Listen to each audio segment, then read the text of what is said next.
Nationalism is described when black Muslims, black Christians, black Hebrews, black Moorish people, black Egyptologists, Afrocentric belief systems, all of them unite and understand that there is but one family. We do not unite on the basis of that we're just black and we're going to walk around and just say we're black and we're not going to accomplish anything. Because if you actually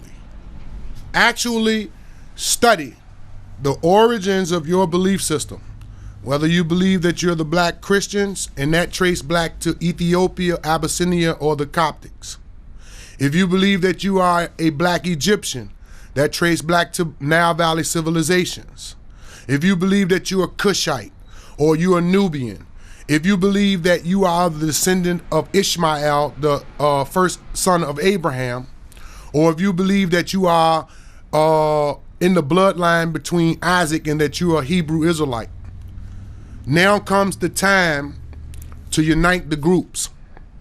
Because prior to Peckerwood, Cracker, Man Snatcher, Continent Jacker, coming down from the north, as we all like to teach about and say, there had to be some type of corruption, imperfection.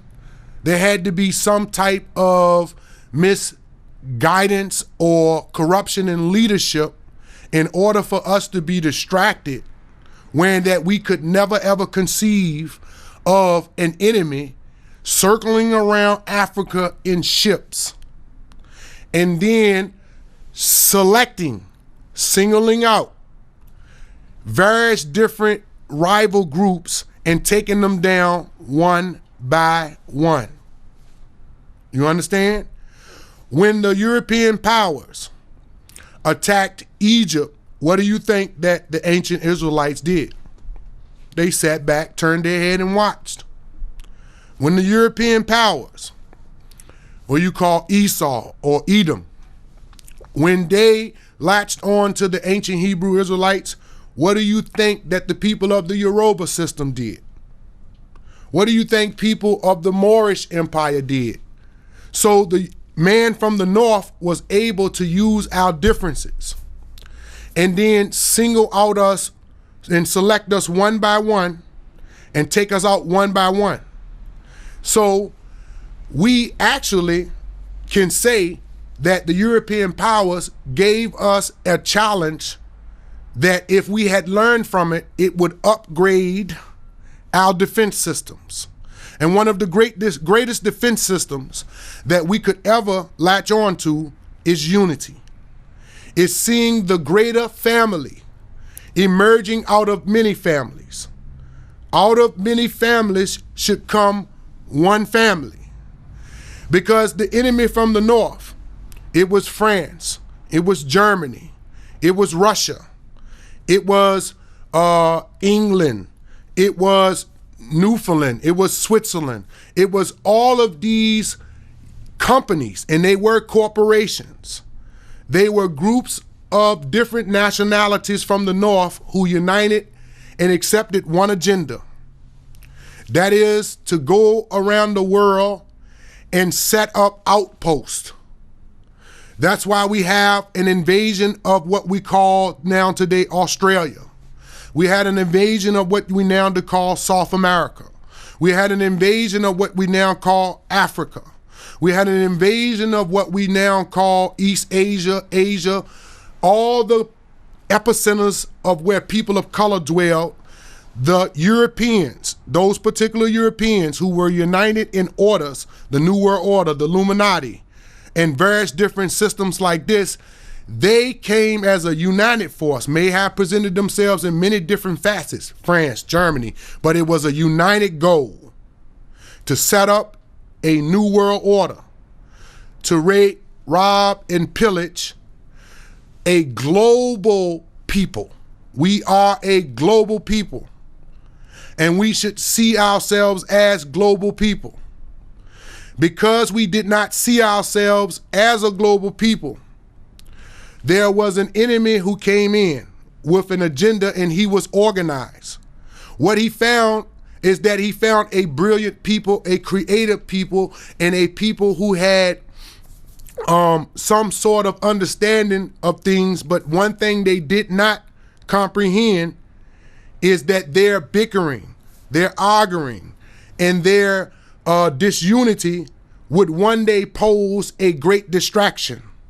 And I want to term it again, a great distraction, because the whole moral of the story of the European transatlantic slave trade, or the whole story of the European conquest for world domination, could only have been successful if it was a great distraction. And the great distraction is that black people or people of color around the world had beefs and disagreements over resources, over ideologies. And though that became so much of a focal point that they became distracted. And here we are today in 2010. We have an approaching or an emerging or the surfacing of something that was already there. You call it New World Order. You call it American Union. You call it World Health Organization. You call it white Eurocentric supremacy. And we have not till this date of this recording come to some type of resolution that we are going to unite and we're going to merge and we're going to form a government that will ensure that no other force, outside force or external force, will distract us away from nationalism. That in itself is the beginning of a revolution, because it's a revolution that's starting in the mind. The revolution that starts in the mind is an intangible event. I would call it an epiphany or a paranormal event, because as it stands today, the normal events is that we are divided. The normal events are that we are so distracted between arguments between the Nation of Islam, between the nation of God's and earth, between the Moorish Americans, between the Black Christian Church, between the Black Hebrew Israelites. And this is our focal point. And we honestly believe that we are going to achieve some type of benefits from this. I am here to tell you that history is here to reward the researcher. That if you would pay attention to the cycles of history that have taken place not only among black people, but when European powers were divided, outside forces dominated them. When Asian people were divided, outside forces dominated them.